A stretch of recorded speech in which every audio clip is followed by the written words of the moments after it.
మేము కూడా ఆలోచన చేసిన అధ్యక్ష, నాలాంటి కూడా ఆలోచన వచ్చింది.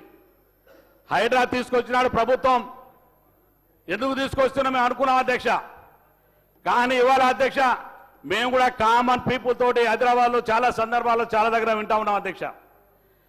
హైడ్రాను తీసుకురావడం ద్వారా అధ్యక్ష ఈ యొక్క హైదరాబాద్లో అనేక చారిత్రాత్మకమైనటువంటి చెరువులతో పాటుగా ప్రభుత్వ ఆస్తులను ఆక్రమించినటువంటి వాళ్ళ ఆస్తులను 60,000 కోట్ల ఆస్తులను ఇవాళ సుమారుగా 1000 ఎకరాల ప్రభుత్వ భూములని ఇవాళ మళ్ళీ తిరిగి ప్రభుత్వాన్ని అందించి హైడ్రా అంటే ఇవాళ నిజంగానే ఆ చెరువులు అవన్నీ చూసిన తర్వాత మళ్ళీ కూడా హైదరాబాద్ లాగా కనబడే 40-50 ఏళ్ల సంవత్సరాల హైదరాబాద్ మళ్ళీ తిరిగి కనబడే విధంగా ఇవాళ ప్రజలు ఆలోచిస్తా ఉన్నారని చెప్పి ఈ సందర్భంగా మనం చేస్తా ఉన్నాను అధ్యక్ష.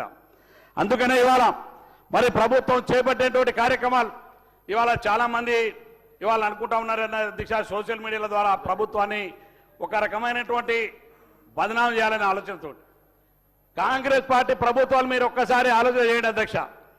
కాంగ్రెస్ పార్టీ ప్రభుత్వాలు ఎప్పుడు కూడా పేదలకు అన్యాయం చేసిన సందర్భాలు లేవు అధ్యక్ష ఇన్ని సంవత్సరాల్లో.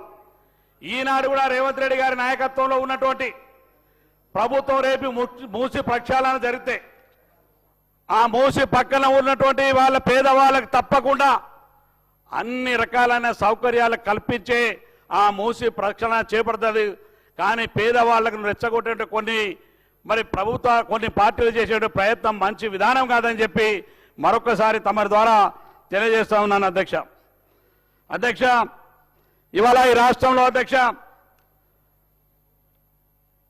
ఉద్యోగ అవకాశాలు అధ్యక్ష ఇవాళ సుమారుగా గౌరవ ముఖ్యమంత్రి గారి పర్యటన, విదేశీ పర్యటనలు కావచ్చు, మరి మా ఐటీ శాఖ మంత్రి గారు శ్రీధర్ బాబు గారి చాతుర్యం కావచ్చు, తెలంగాణ రాష్ట్రానికి ఎప్పుడు ఊహించని విధంగా 3,13 కోట్ల రూపాయల ఇవాళ పెట్టుబడులు రాష్ట్రానికి రావడంతో పాటుగా అనేక మంది నిరుద్యోగ యువతి యువకులకు ఉద్యోగ అవకాశాలు కల్పించినటువంటి గొప్ప ప్రభుత్వం ఈనాటి రేవంత్ రెడ్డి గారి నాయకత్వంలో ఉన్నటువంటి కాంగ్రెస్ పార్టీ ప్రభుత్వం అని చెప్పి ఈ సందర్భంగా తెలియజేస్తున్నాను అధ్యక్ష.